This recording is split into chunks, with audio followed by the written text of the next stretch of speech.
All right. Assalamualaikum, Kak Fariddah. We are very pleased to invite you to MICF conference, which is now held in Shah Alam Convention Centre, Malaysia. It is a pleasure to have you here on board because at the moment now Malaysia is facing a lot of changes in terms of special educational needs and provision. So before we go on to the serious question, maybe you want to tell us a bit about yourself and what you have been doing so far. Okay. Yeah. Assalamualaikum warahmatullahi wabarakatuh. Nama saya Fariddah Ismail Cook. I've been here for about now 25 years. At the moment, I'm, actively involved in the administration of the whole SEN process in the district, in my district, that is the district of Hounslow. Okay. My position is that of a principal case officer. So I administer and manage the statementing process, or what we call it as the special educational needs process of children in my borough attending schools, whereby we work obviously in partnership with the schools, and when the schools identify children with SEN needs, that's where I come into the picture. Okay. So I do obviously support schools in terms of providing the program or that support for children who have got special educational needs. Okay, so maybe just a bit about giving us the idea of how many if it's in a district, one district, how many people can you have, how many children can you have that has special educational needs? Well, currently the caseload that we have within my team, we have about 1,800 to 2,000 children. Wow. But these are children who have been issued with what we call it statements. Right. So statements are basically legal documents that we issue to children who have been identified with SEN needs, who then have been assessed by professionals, which will then lead to the needs and the educational provision that we have to have in place by law in a document called a statement. So this document will therefore be in place from the time we issue it. So it could be for a child with the autistic spectrum, or on the autistic spectrum syndrome, a child with ASD needs. So may have got this statement from the age of 5, and this child will have this legal document right until the child completes his education. So it could be until 19. Okay. So that document will actually spell out what his needs are, what the educational provision, and whereby we as the local authority, or we in our district, we have to make sure that this child will have that educational provision right through his school years. So if the child needs speech and language therapy input, if the child needs occupational therapy input or physio because of his ASD needs, we have to ensure that this child will get all these therapeutic interventions until he completes his education. But the statement obviously will always be reviewed and monitored on an annual basis. Of course, yeah. Yeah. So you're saying that every year there will be an assessment, yeah? So the first point of assessment will come from the school, yeah? Yes. It will be the teachers, yeah? With regards to the statementing process in the UK, the basis or the model of SEN is that of inclusion. So there is the presumption under the law that all children with special educational needs should be educated within a mainstream setting, unless the parents feel that their child's needs can best be met in a special school. So because of the ethos of inclusion, in this country, what we do, we ensure that all schools have got an SEN allowance.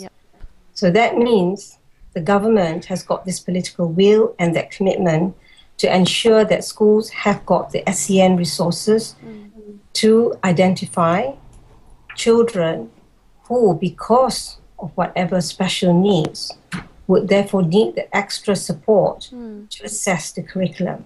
Right, okay. So, for example, in a school where, say, Ali, some issues that he may have with learning, with assessing the learning. Okay. So he will be placed on what we call it the Special Educational Needs Register. Right. So every school will have a register.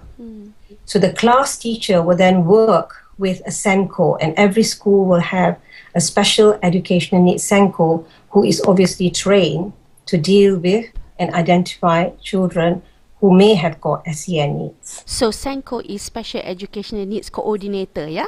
Yes. So coordinator will work with the teachers, right? Yes. So in order for a SENCO must be trained to be one, isn't it? Right. Okay. So that's what we are looking at. So training the SENCO and then also training the teachers, right? So after that, do you think the now it's the government that must make all these kind of changes? Yes, Yeah. because there has got to be the political will, followed obviously by legislation. And so once the resources are there, then you have, there is then the issue of the implementation. So when the schools are given the resources, then obviously the school can support the child.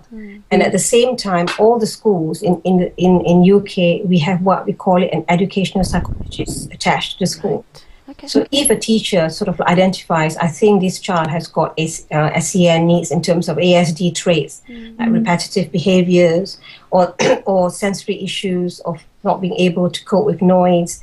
So the school would then see what sort of like a program of support that they can actually assist the child.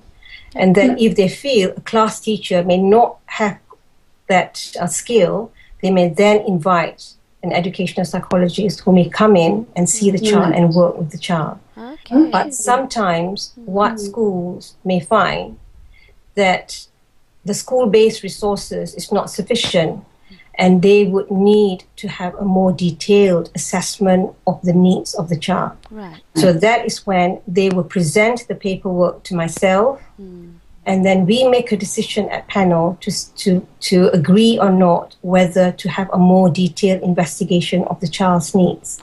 So that is where we work now together with the health authority. So we would have the speech and language therapist involved, we have the occupational therapist involved, we would have the educational psychologist involved to look and assess the child in consultation with the parents. And after this whole assessment period that could take about 6 to 8 weeks, we will then have the reports. So once I get the reports, I will then present it again to the panel. And in that panel, we would have the educational psychologist, we would have a head teacher, we would have a SEN specialist, and we will look at that report and we make a decision as to what basically is the SEN needs of this child. Right. So this child could be a child from the reports as an outcome of the investigation to have ASD or autistic spectrum disorder.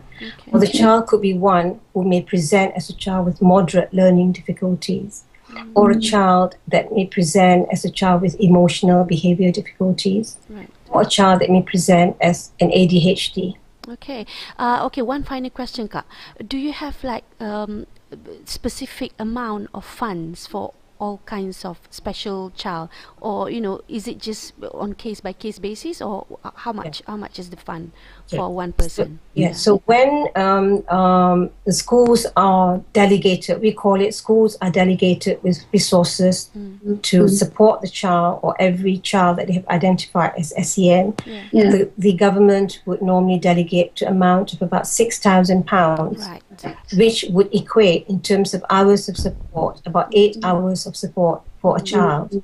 But once the child has completed the statementing process, when we issue the statement, there will always be funding attached to each particular statement, depending on the needs of the child. So it could be an ASD child, whereby the parents would like the child to be educated within a mainstream school, where there would have to be involvement, like say on a weekly basis, a speech and language therapist, on a weekly basis, an occupational therapist, or it could be on a termly basis, then we would say this child will need about, let's say, 15 hours of support a week. So we can therefore attach that hours of support to this legal document or the statement. Okay. But this will obviously be reviewed every year. The statement will be reviewed, and professionals again will sit and have meetings, like not sufficient, the Yeah. child is not progressing, but Yeah. progressing, but not at a level that he is expected to progress, we could put in more funding in Okay. place to support the child. All right. Okay. Thank you very much, Kak. I think that was very clear. Giving us some idea of how we can bring this to Malaysia. Yeah, the process and procedures of identifying, and I think there are a lot of people who actually want to be involved in this. Yeah, we have experts and educators in Malaysia who are currently already developing, some kind of special educational centers. Okay, thank you so much for your time, Kak Fariddah. So hope we all of us can help and chip in and do our our bit to do this, make this a reality in Malaysia. Thank you very much.